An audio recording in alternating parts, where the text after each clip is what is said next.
This week I had the chance to get Saskatoon performer JUSTDAVEthe1 in the studio. When he showed up and asked if he could talk about his recent experience with DMT, I lit up because I love talking about that stuff. We talked about the unmanageability of addiction, we talked about spirituality and religion and working with psychedelics, and I can't wait to share this conversation with you. But before we get into it, what's up? My name's Dan, podcaster, keynote speaker, and advocate, and this is Hard Knocks Talks, your addictions podcast. Now, let's get into this conversation with Dave Weibe, aka JUSTDAVEthe1.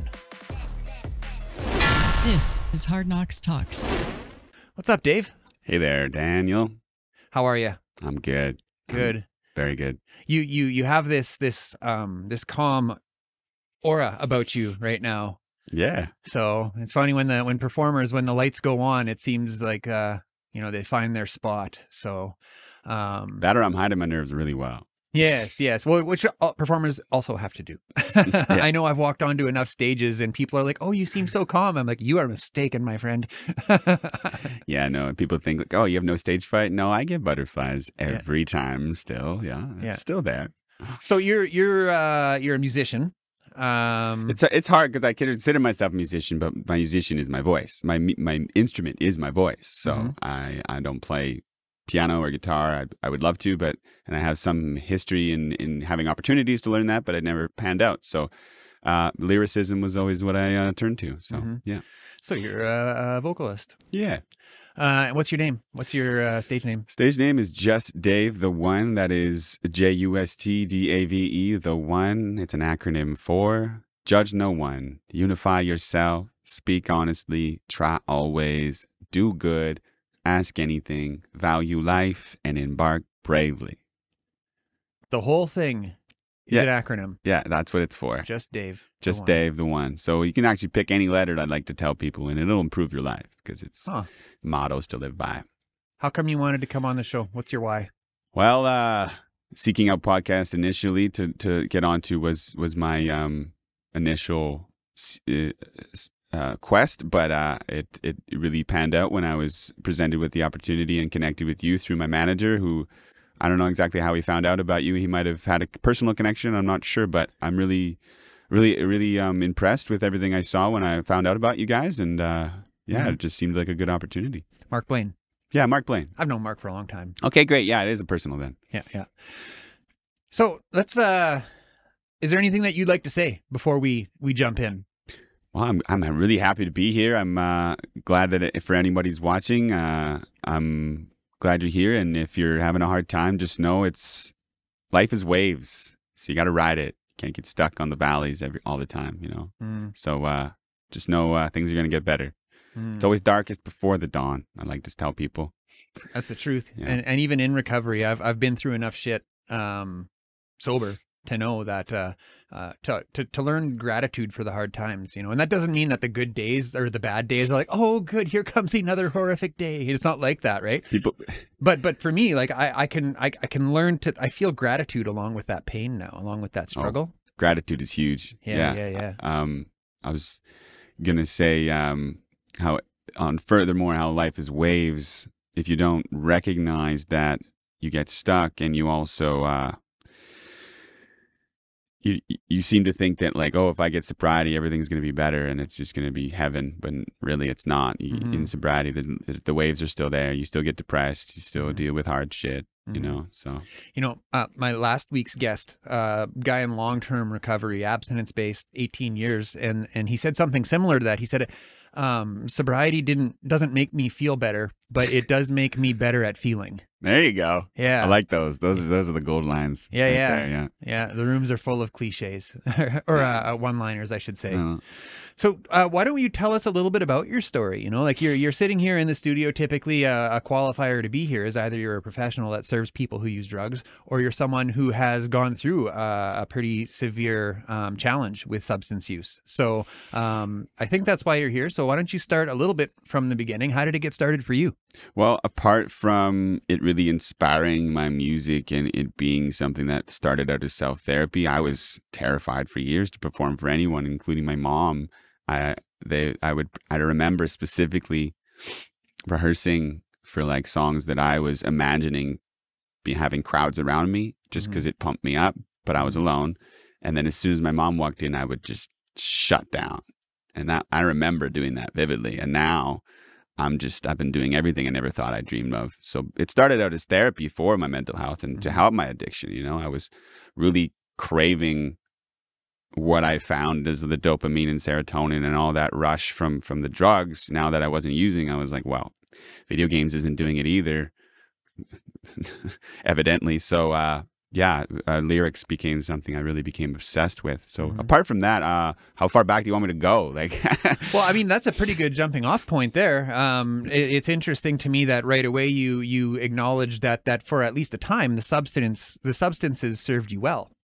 Well, I can admit, yeah, I was in a time where I felt like I needed to just let loose and make the decisions I wanted to make and hang out with whoever I wanted to hang out, just to have that experience. Because sure, I look back and I say, I won't trade it for the world, but I also wouldn't recommend it to anyone. I wouldn't tell, go be complacent and hang out with people that have guns and do any drug imaginable just for a year. It'll be fine. Yeah. No, like don't do that. Like, I'm lucky I got out. I was pretty close to going off the deep end. So yeah. So how old were you when you started to use drugs in this way? Well, yeah, I guess it was very occasional. Like once a year, I experimented with alcohol and marijuana just at the end of my high school year and just after high school. So I wasn't one of those who was doing it during high school, but afterwards depression really hit because I was so used. I didn't have many friends in school, but I was so used to having a schedule and sports and really having that opportunity to just always have social opportunity, and then kind of just being cut off from the few friends I did have, and then being forced to live an adult life and organize everything for myself just really set in hard, like get a job, do all this crap. And so this was right after. So it just kind of just slowly set in as I moved out. I started to just want to smoke weed more and hang out with people who wanted to do an experiment with other drugs more. And then I was abusing, years go by. Next thing you know it, I'm abusing prescription meds in my mom's bathroom. And it's just like, oh my gosh, like it takes a while for you to start to realize like all these small decisions that you think are like, oh, it's fine, I'll just do it once. Oh, it's fine, I'll just do it 5 times. Oh, it's fine, I'll just do it a dozen times. Yeah. And then you get to be doing something that on a you Tuesday never morning. thought you would do 5 years ago. And then you're just like, you just start to question it for a while, and then So what brought it to a head then? Like what brought you to a place? Because like, I mean, when we talked, it was isolation. We talked before about you found yourself in the Dubé Center and stuff like that. Now, was that a turning point for you? Yeah. So the 2 pinnacles during my 2 climaxes, is if you could call it, during my substance use and abuse was first going to rehab because I wasn't taking care of myself and I was hanging around people that were very questionable and not influencing me to make good decisions. And the way I was panicking and talking about everything was delusional. I remember just thinking things that were just out of this world. I don't even want to repeat to anyone because they're just the craziest assumptions about people that can never be true. And I was, borderline psychotic. So my mom decided to ask me, hey, do you want me to do this for you, to get you into rehab for you? And then I trusted her, and then we did. And one thing led to another. I went into rehab, and that was a big change. So I was able to kind of like be in a situation then when I was around now when I was in rehab, I was around all these other people who evidently were like seemingly way worse off than I was. And it was super humbling. Yeah. Like there was the one guy in there that was just on the tail end of his trip. Super humbling to see, like he had confessed everything he did to a priest. He was an ex-gang leader. He had done everything imaginable, and oh my gosh, like it was just to see him talk like humbly about everything he did and then inspire other people to do the same. It was just like, wow. It was just like, that's like things like that is what time and time again, like throughout rehab, affected me in a big way. And then Dubé happened when I had a relapse. So I was on the fence of wanting to use marijuana again and heavily, and my parents didn't want me to. And then I was kind of back and forth with that. And the psychosis came back in, but I didn't really have it diagnosed as that yet. And I was on prescription meds for Concerta. So what triggered me getting into Dubé Center was not sleeping for 3 nights, not drinking enough water for 3 days, not eating enough for 3 days, and then having Concerta throughout that. And then on the third, fourth morning, I had to be left alone at home, and my parents had safety nets just in case. So they knew that I was going through this, and it was some crazy shit, and they knew that they had to be away, but they had some safety nets, family friends that I could call, and that also knew about what I was going through, so they would check in on me. And so one thing led to another. I woke up that morning, no one was around, and I decided, despite the fact that I hadn't slept at all that night or 3 nights before, or been eating right or sleep or drinking right, I decided to take my Concerta. And that's like prescription grade meth. So like you shouldn't be taking that if your body's not doing it right. But I took it, couldn't puke it up, called my dad. He told me to puke it up. I couldn't. I was just freaking out. I was losing chunks of time. I remember talking to friends and like trying to like figure some stuff out, and invited one friend over. I remember like totally burning the bridge because I was like sketched of whether or not he was coming to rob me. And it was just like so much stuff going through my head because of this, because of what happened. It was induced. And I remember hugging my dog for dear life, waiting for somebody to come help me. And it was a family friend from church that came and drove me to Carol Epp, if you're listening at some point, anytime. Shout out, Carol. Thank you. She drove me to the Dubé Center, and I just remember spending many hours waiting to get a room, and they had a hard time trying to get me to take something because I was delirious, and I didn't want to take prescription meds. I didn't want to get addicted to something, even though that is evidently what happened, because they got me on antipsychotics. And the next trip I had to go through was getting off that. So yeah, I'm getting a little short of breath talking about it all because it is triggering, but yeah, that's kind of like the 2 big waves of my life were rehab and Dubé. So I don't know what else you want to know about that, but I could talk forever. So no, it's fine. And thanks for sharing. By the way, I know it can be very challenging at times, even myself. Sometimes I'll find myself on a stage, and I share my story. It's a little bit different every time I tell it, right? And something will pop into my head, and I'll be on stage in front of 150 people, and I'm triggered. So I get it. But so what was it then that finally brought you into recovery? Was it a defining moment, or like a thought that popped in, or something finally made sense? What was it? The word recovery makes me think about the fact that it's a long journey, and what I learned in rehab is that you're never recovered. You're always in recovery. You probably know that, and we have to be reminded of that, because it's easy to think, oh yeah, I'm good now, but no, like the work is still going on. I'm going to be 90 and still doing the steps. So you're a program guy. Well, I am, but I don't go to the meetings. I was really intrigued by the steps, and they had a profound effect on me. I kind of like got into them in a big way. I don't have them memorized, but I still integrated them into my life for a time. And I was artistic, so I wrote them on my bag at rehab, and kind of just became like something I could rely on as a rock. But it's really just the first step that does it for me, accepting that you were powerless. Like like that's the biggest one. So like everything else past that, it's just life, like doing service at the end of it all, and working on yourself through it. And so when you talk about recovery, the meetings for me, I did find a benefit for a time, but then eventually I got to know that the environment and the atmosphere just wasn't for me, in terms of just, the whole coin thing, 30-day, 60-day thing didn't really land right with me, and how it worked. I just felt like the community was just more focused on a too holistic and too pure way of thinking it and like not grungy enough for you. Yeah, like I don't know. They kind of shunned the people that would show up and were dealing with the hardest stuff, and maybe rambled on a bit, and they kind of gave them a hard time and made them feel like they weren't welcome. And I didn't really sit right with me, because it's like, well, then it's just a club. Yeah. It's not really somewhere for people that are really struggling to go. Like, So define, what do you mean?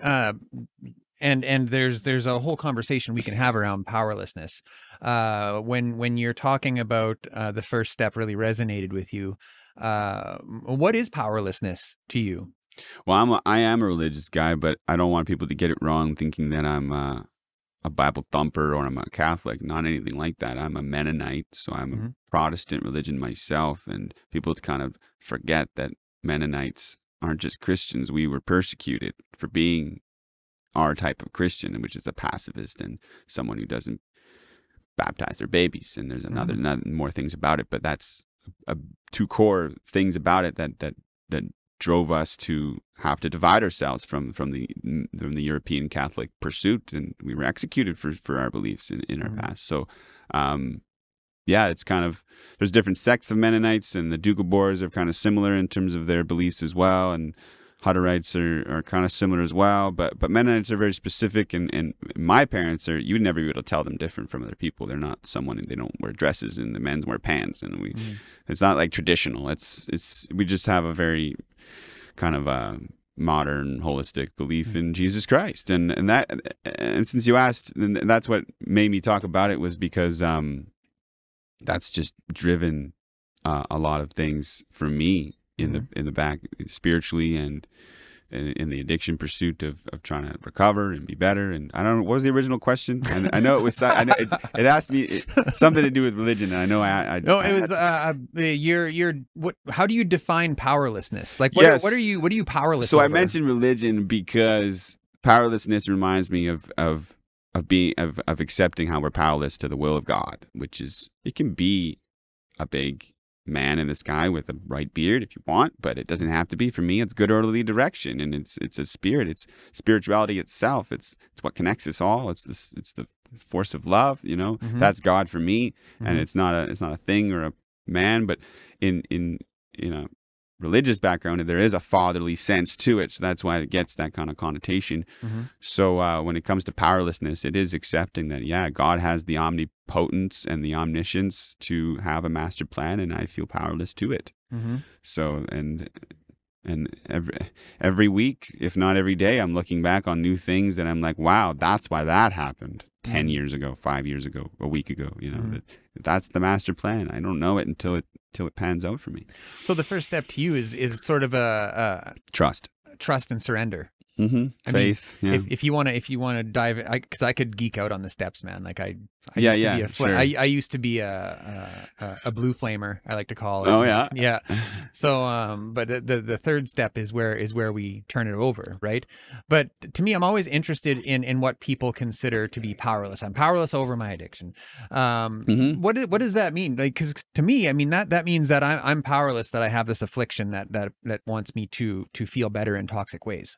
Right. So, yeah. But am I powerless over, like, if there was a beer in front of me, am I powerless over it? Am I just going to chug it as soon as I see it? Like, no, that's not how I define my powerlessness. So I'm interested to know, like, what your take is on that. And you sort of opened it up there for me.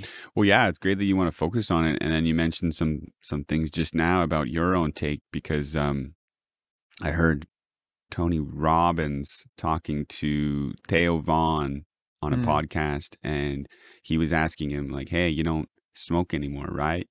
So if I gave you a smoke, you wouldn't want one, right? Okay, but if I had a burger, you might want one, right? And then he's like, well, why don't you want that smoke? And it's like, I don't know. And he says, and then Tony's like, well, you don't want the smoke because you don't identify as a smoker anymore. So someone offers you to smoke, you don't want it because you're not a smoker and you identify as that, so there's no reason for you to want it. And that's how it works. You identify as someone that doesn't drink, then you won't want to pick up that drink. And that's for me. My sober date is June 6th last year, I think. Art in the Garden Festival for our Weebworks. There was an incident that, if anyone was there, knows about, that I had a PTSD episode, and alcohol was a factor, and I've decided, because of what played out, I'm no longer going to drink. And maybe 20, 30 years, I'll maybe have a drinking celebration again, but till that big celebration worthy day comes, I have no reason to pick up one. And I don't identify as a drinker anymore. So when it comes to powerlessness, I said that because you're powerless to lots of things in life, and our own addiction doesn't have to be one of those things. Yeah. For some people, they have to accept it for their own survival, and I can respect that, because I've been affected by alcoholism in a lot of different ways in my life. So I'm not going to tell anyone else how to define powerlessness, but it's up to us to define it. So So do you identify, now you mentioned what the podcast you heard with Theo Vaughn and Tony Robbins, and you mentioned that he said you don't want to smoke because you don't identify as a smoker anymore. So when you go out into the world, do you identify as an addict in recovery? Do you identify as an alcoholic?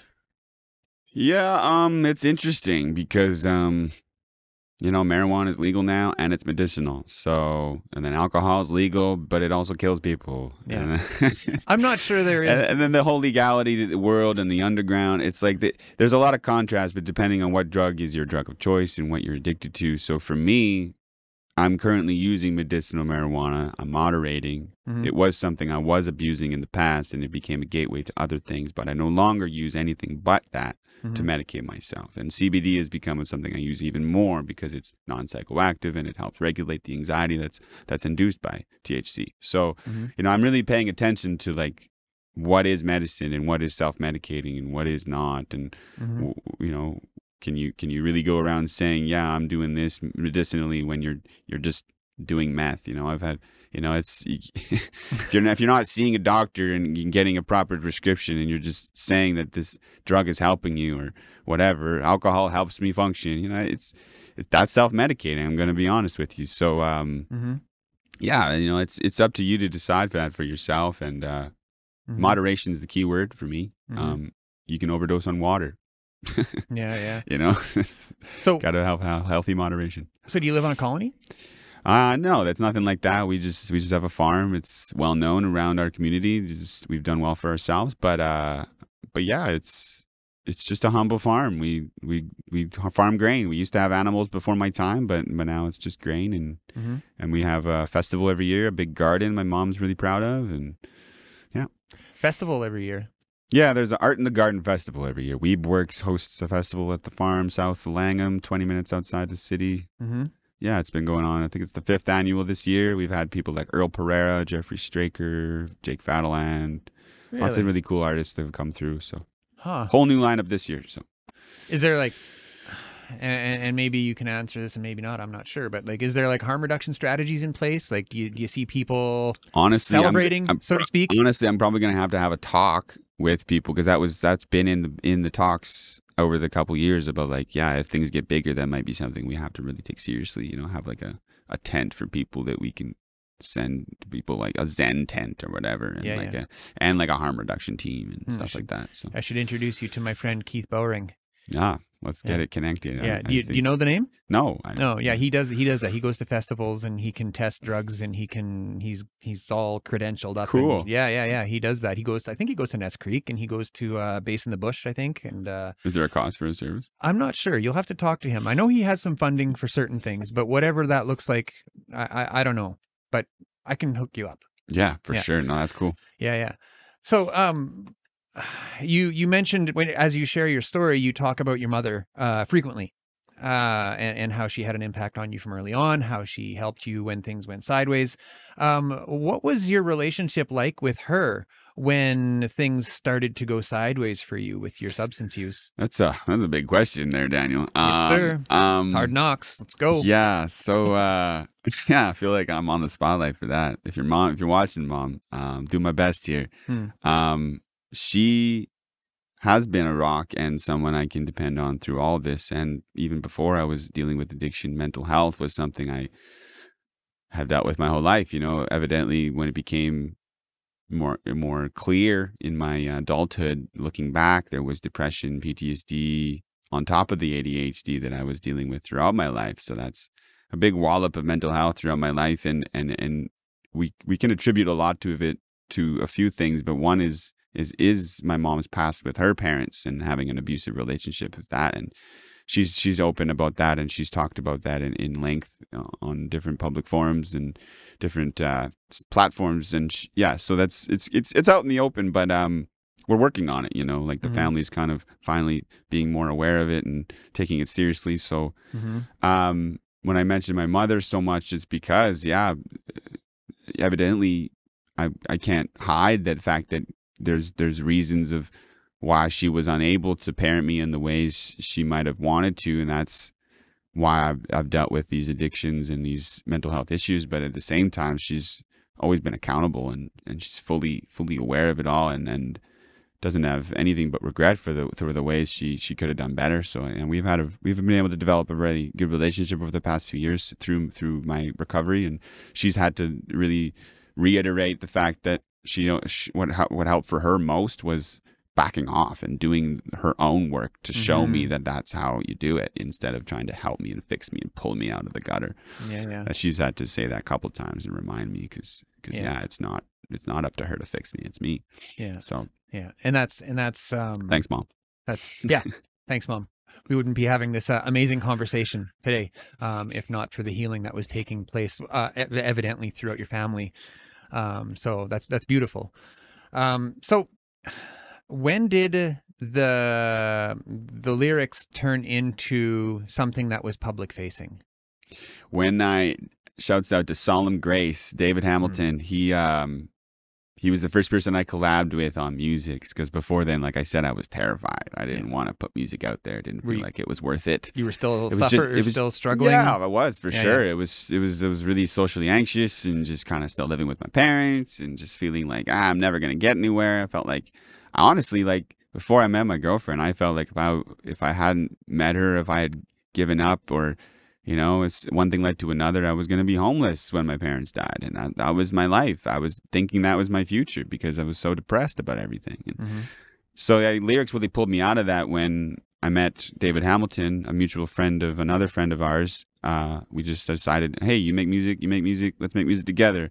And then since we made a song, we're like, well, we can't just not put this out. We made a song together. What's the point of making a song together if you're not going to put it out? So it kind of broke that threshold, So once I did that, I was like, okay, it's okay. Putting songs out is not that scary. And then, and then one thing led to another, and I'm putting songs out for a while, and then I'm scouted.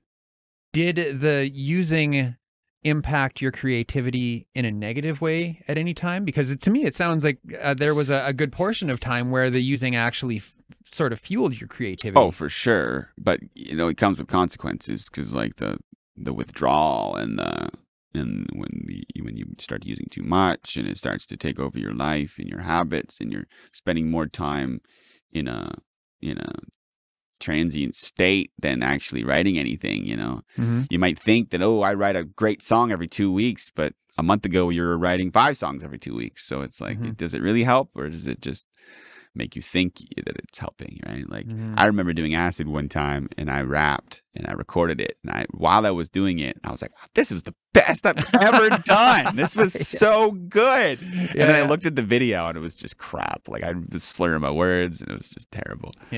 So let's take a quick break here. Shout out some sponsors. Cool.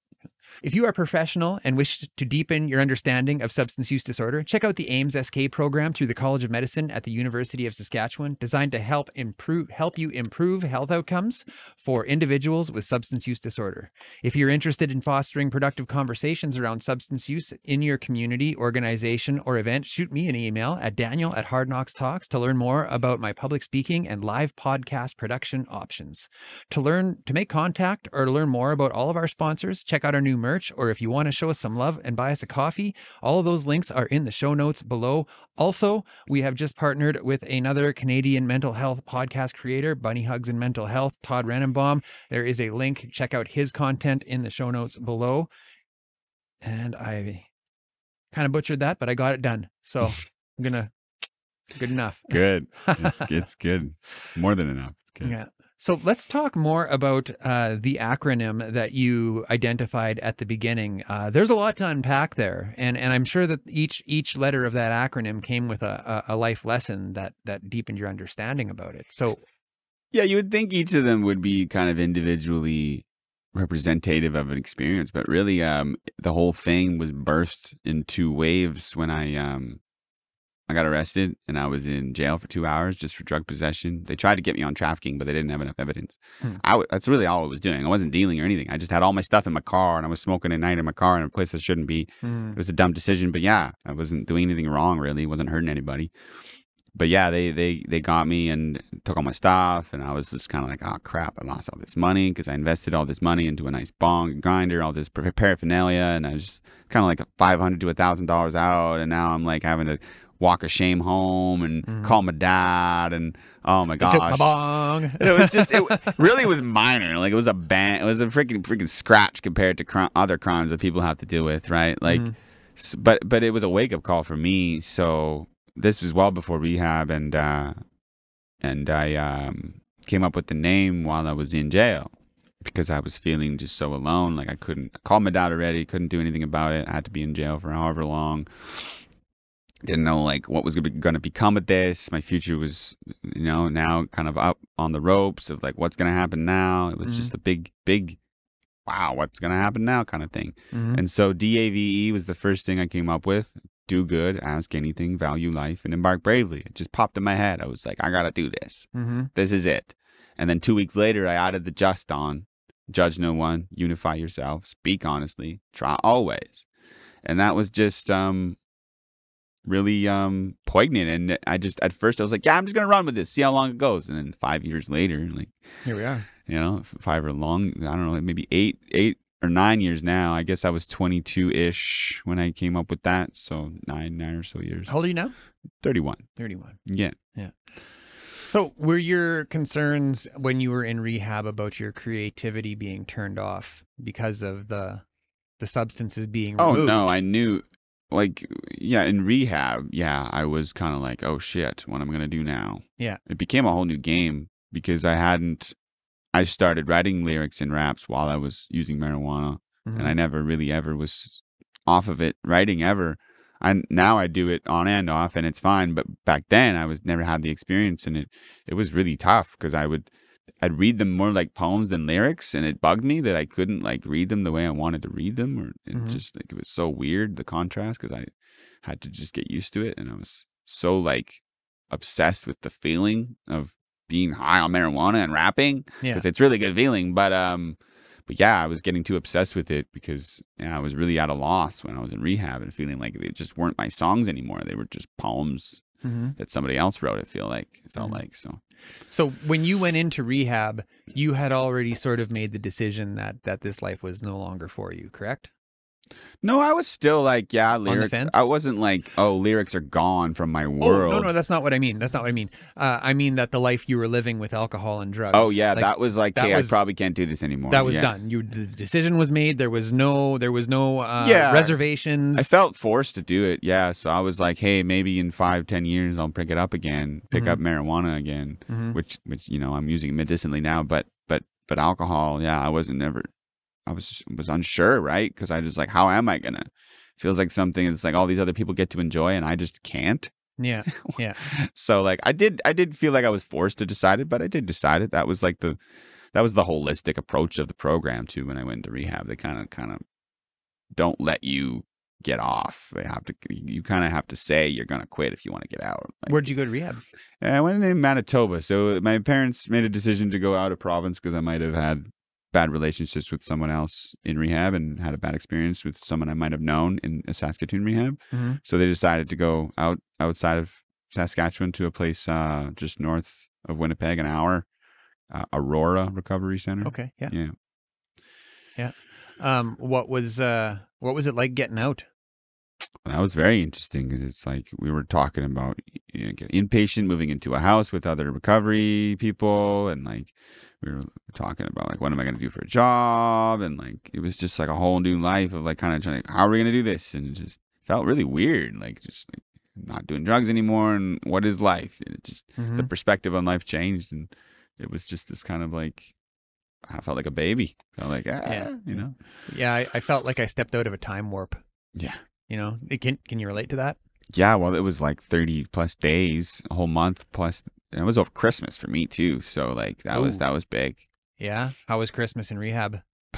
I don't know. I don't remember it. There was a lot of we became a family. Like it was kind of uncanny how we became a family in there with the different people. But yeah, I don't think I've ever laughed as hard as I did when I was in rehab. I don't know what it is. Yeah, I think you can relate, hey? Like you just, I don't know, you come out that fog a little bit, and there's these other people who are also coming out of the fog at the same time, and man, you say the craziest shit, man. I don't even remember what I laughed at in rehab. It was bonkers though, man. I got the craziest dreams in rehab, that's for sure. Yeah? Well, because when you're on marijuana all the time, you don't dream. Mm. And then when you come off of it, your dreams come back with a vengeance. And yeah, that was probably the most vivid dreams I've ever had in my life. Was Anything in rehab. meaningful? Well, no, you don't really remember it unless you write it down. So I just remember it being like just really shocking every night, waking up like, what the fuck? Yeah. There's only a few I remember, like being, on the grid roads by my family, but like on a hospital bed on the good road, and then weird shit's happening, Yeah. So you and we have to absolutely tie into this. I can't believe I almost forgot. I'm glad. Yeah, you came in. Actually, sorry. Before we get into the DMT, which would probably go off for like a whole nother hour. But so you were in a sober living house after you got out? I actually never end up going in one. I decided we talked to someone by the name of Charlie. I can't remember the name of his town, but if you can find him on Instagram, I'll tag him later. He helped my cousin get over alcoholism, and so we went and saw him. He lives in this really deserted small town, and I went to see him, and he helped me make the decision that wasn't what I wanted to do, and we just kept ongoing conversations with him, and that was more of the decision we made. So, yeah. Now, the main event. I'm excited because I have this passion for having conversations about psychedelics, because I've heard so many powerful things, and in particularly, I mean, I've done psilocybin ceremonially, whatever, a few times over the past, I would say 8 months. And it was, I've come out with a better understanding both times. My life has changed. The way I think has changed. Shockingly, I'm still not perfect. None of us are. Yeah. But tell us, like, how did that come into your life? Now, I know that you believe that things happen for a reason. We talked a little bit about that before the show. How did that develop? Did you run into someone and a conversation initiated, or did you go seeking it out? Like, what was that like? Well, my history with psychedelics is pretty up and down. Like, I've had good trips on psilocybin and LSD, but I've also had bad trips on both, and I've probably had more bad trips than good trips. And that's why I was really kind of in an aversion. I was like, I don't know if I want to do DMT or any kind of psychedelics ever again, honestly.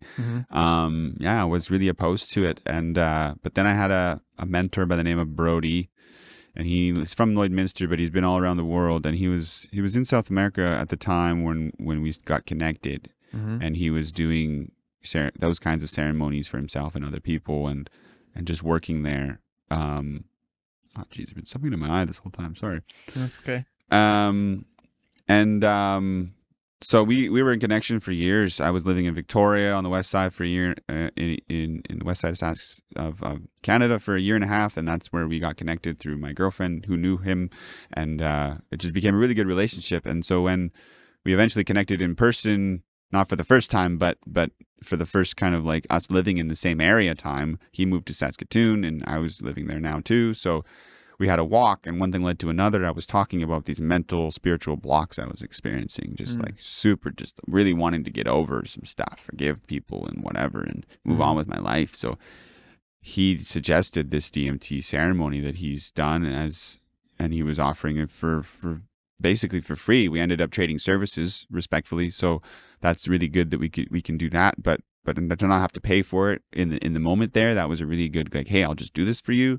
I was like, wow, okay, I'll consider it. And then I decided to, on January 21st, I made a journal entry. I remember January 21st of this year, 2024, I decided I was going to do Changa, which was his own blend of DMT that he harvested himself when he was in Mexico from a root plant. I don't know the name of it, but he harvested the chemical himself and extracted it and watered it down 50% on a certain kind of plant that you can smoke. And I don't know, it was like raspberry leaf or something, but amazing. Yeah, it was. And so it really smelt like really dank weed, but it was DMT. And so I smoked it, and it was a very transformative experience. I don't know what else you want to. You want to lead me into some other specifics about it. But. Yeah, well, and now, was this ceremonial? Because like I know when I work with my shaman, she's very, very skilled, and she has the whole room is like the stage is set. There's crystals and flowers and incense and drums and feather. Like it's beautiful. Like she's very, very talented.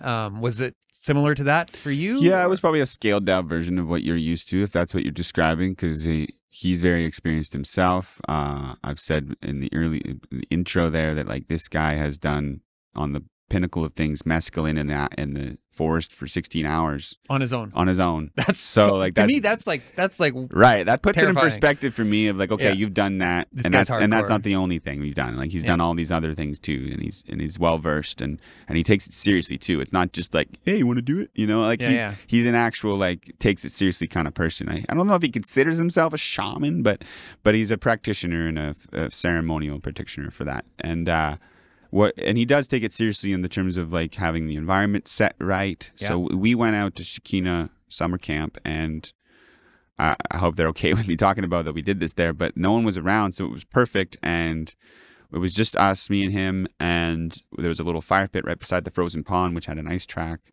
and he had like an animal hide, which was on the ground with a blanket on top so I could lie down on it so it wouldn't get wet. And we just had like incense and sage. And did breath work with a fire. It was just basic stuff. There was no drums or any gear or anything or any kind of like comfort items really, other than the blanket. There was just the environment being set. It was a really nice day, which was perfect. Sun was out, clear skies, and there was So he really set the environment well. So tell us about it. Tell us about your experience.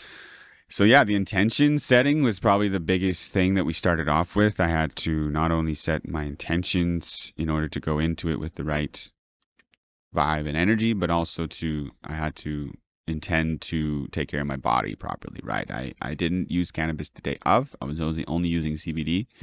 And that was because he said specifically, out of everything else, if you use cannabis the day of, before or after, you'll just forget it. And then it won't be transformative. Like you'll have this great thing, but then you'll end up not remembering lots of it, because that's what cannabis does. It affects your short-term memory. So it really did help that I didn't use cannabis that day, and I'm glad I didn't. But I also was refraining from caffeine for a long time, weeks leading up to it, having some better food for the few days leading up to it, and during I was having really better food, whole foods, fruit and stuff. So that was really good to kind of just take that seriously for a while, because I had been just not really kind of on and off eating junk food lots, right? So that too, just really abstaining, from screen time as well. And, just having a holistic life leading up to it really helps a lot. And that's what I was told. And I feel like it did. And I'll get into the whole, what happened, but I will say for me, if you do it right, there's no negatives. It's just transformative.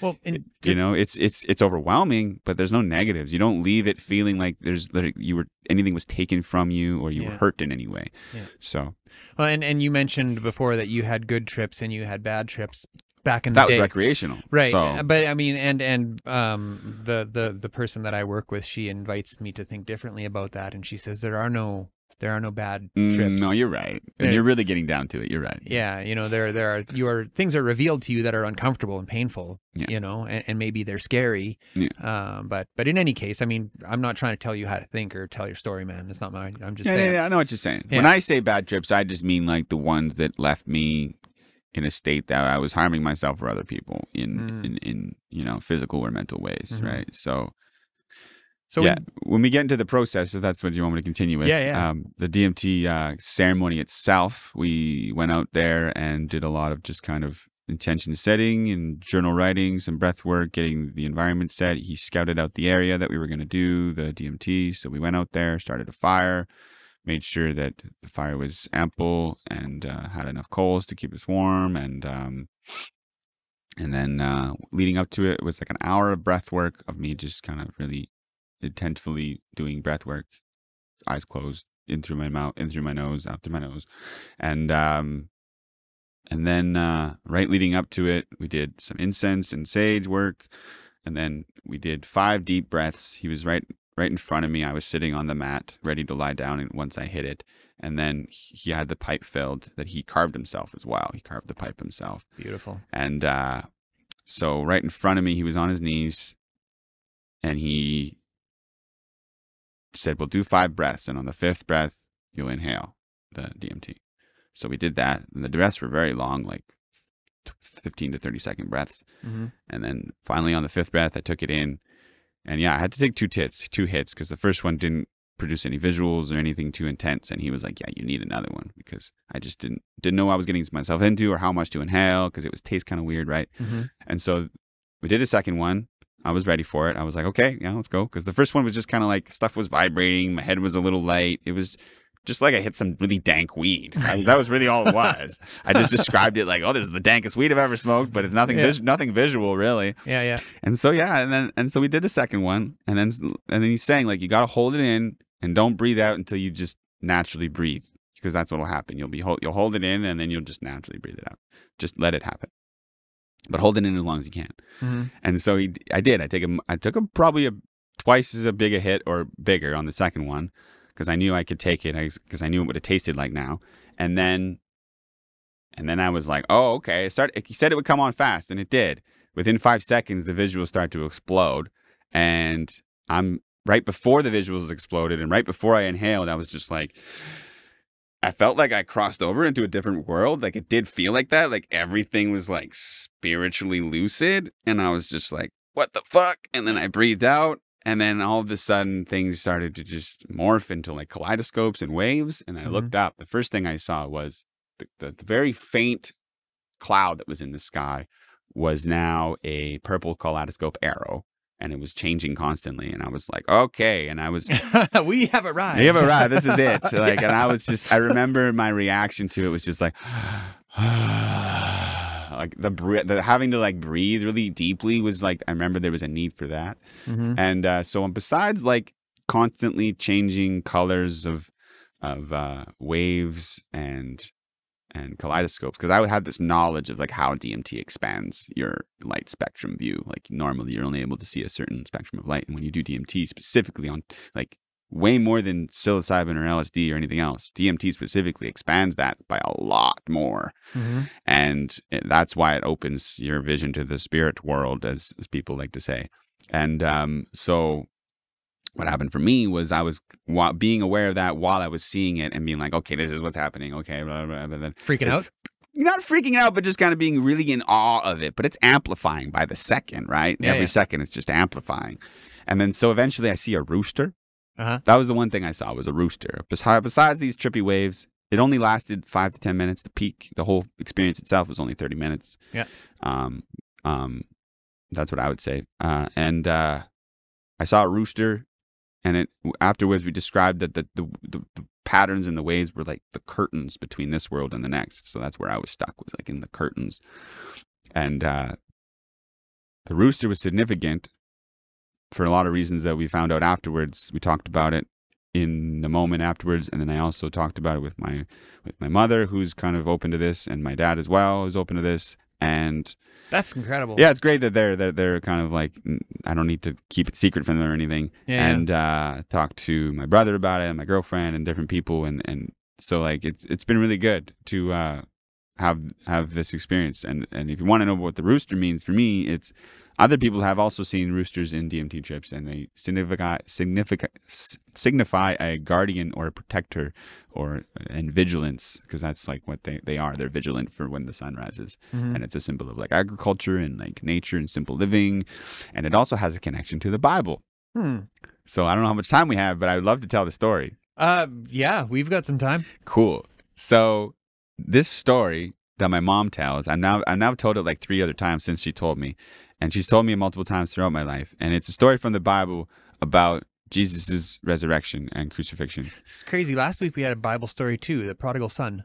Okay, awesome. Yeah. That's great. That's a good, Yeah. And so just so you know, these are stories. This isn't like necessarily exactly what happened, but that's what was told to have happened. And so on the day leading up to where Jesus was about to be arrested, because he was claiming to be the Son of God, and Judas betrayed him, saying that, yes, that's what he said. And so he was betrayed, and he was going to get arrested. And leading up to that, his most devoted disciple, Peter, Jesus went up to him and said, "You're going to deny me 3 times, Peter." And Peter says, "No, I'll never do that. There's no way." And sure enough, when Jesus gets arrested, the authorities ask Peter, "Do you know this man?" 3 times. And Peter denies, "No, I do not know this man," 3 times. And what Jesus said was not just that you will deny me 3 times. He says, you will deny me 3 times and then the rooster will crow. You will deny me 3 times before the rooster crows. And so that's significant because I'll tell you later. Because then what happens is Peter, I always get the names mixed up. Peter hears the rooster crow and is like, oh, crap. He was right. And he goes into this depression of like, oh, I'm shame. He called me out and I'm not worthy of his love, all this stuff. And then so he gets crucified as well. They see it. They even see him get crucified. And then so they're all distraught. The disciples are all distraught. Our leader has died. They don't know what to do. Days go on because it's a couple days until he's resurrected. And it's on the day of Jesus' resurrection where Peter and the disciples don't know what to do. And they decide, well, we're fishermen. They go fishing. It's early in the morning. And they see a man out. They're not catching anything. And they see a man out on the beach. And the man says, it says, how you doing? And then the disciples say, we're not catching very much, nothing at all. And then the man says, why don't you throw your nets on the other side of the boat? And they're just like, well, that's stupid. Why would you throw the fish can swim under the boat? But they do it anyway. And what happens there's a miracle, literal miracle. Their net is breaking because there's so much fish and their boat is about to capsize. That's literally what that story says. And then Peter sees that it's a miracle and is like, that's Jesus. That has to be Jesus because he recognizes him because they don't believe it could be because they knew he died. But it's like, that's Jesus. So that he swims to shore.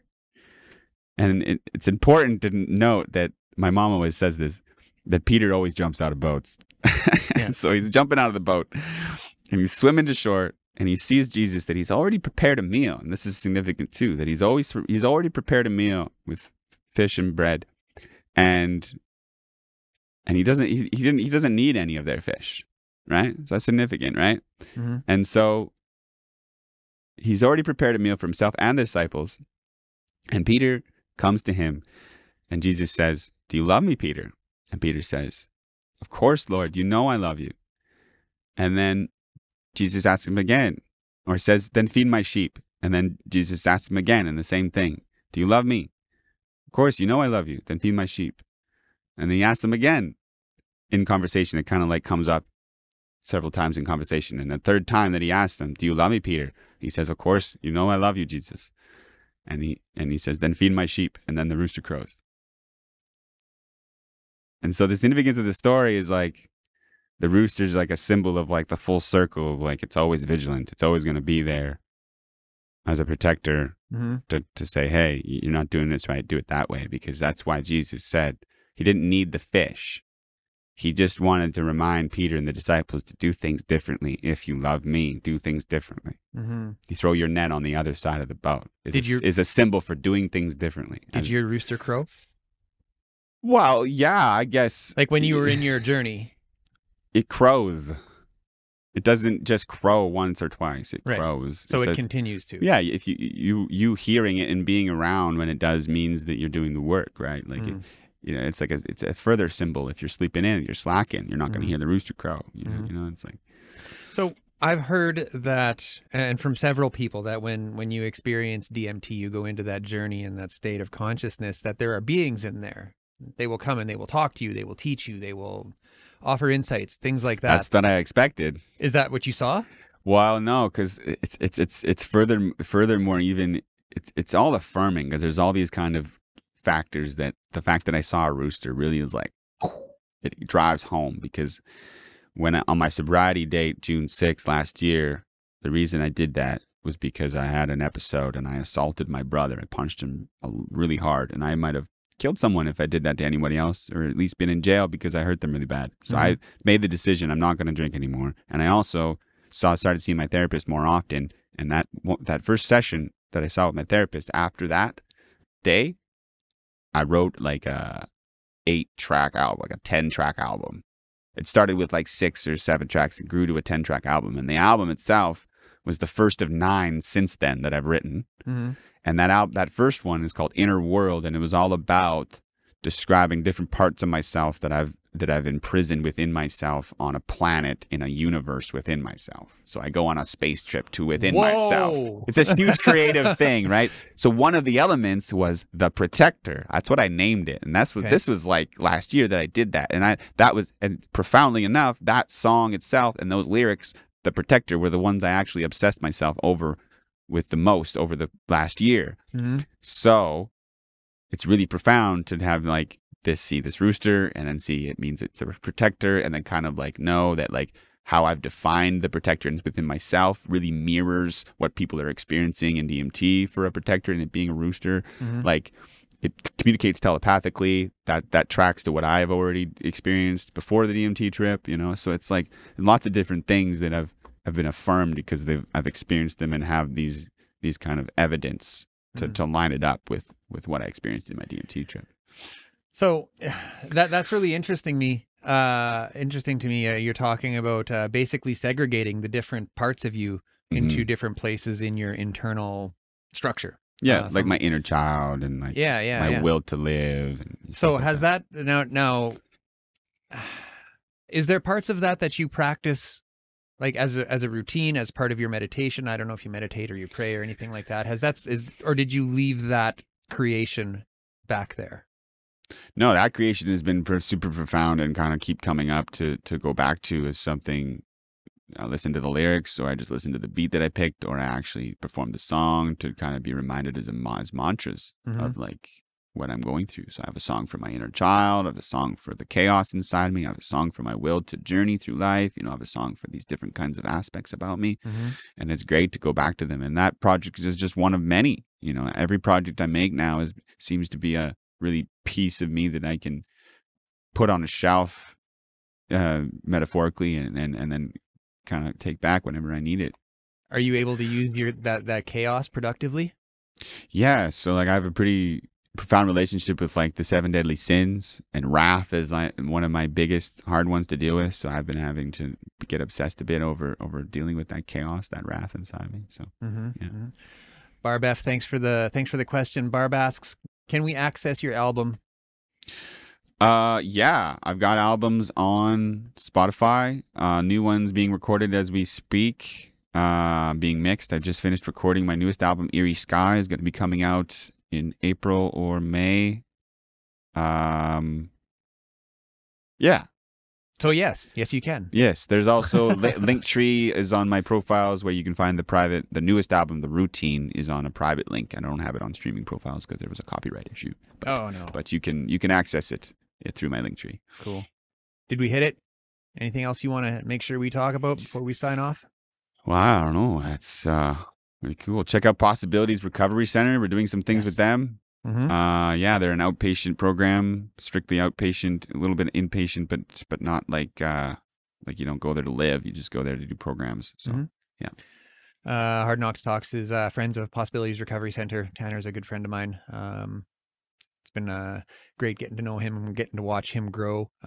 Shout out, there's a gala coming. I believe it's April 19th. I am ill prepared for this announcement, but he reached out to us a little while ago saying, hey, come check out our gala. And we worked out an agreement where, you know, we're going to have a booth there and we're going to be participating. So April 19th. Sweet. Yeah, just give it a Google, Possibilities Recovery Center. I'll hope to be there. Yeah, Eventbrite.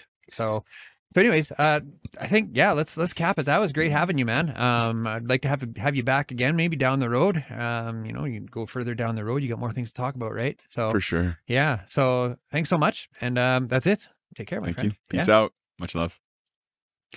Okay, if you got something out of that, please hit that like button at the bottom of the screen. If you are not yet subscribed, please hit that subscribe button, turn notifications on. We go live as much as we can. If you don't have time to sit and listen to us, we do have an RSS feed on YouTube now, so you can listen to our audios on YouTube or Apple Podcasts, Spotify, Google Podcasts, wherever you listen to podcasts. That's all I got for you That's all I've got for you for now. Thanks so much. Take care, everyone. Say, this is Hard Knocks Talks.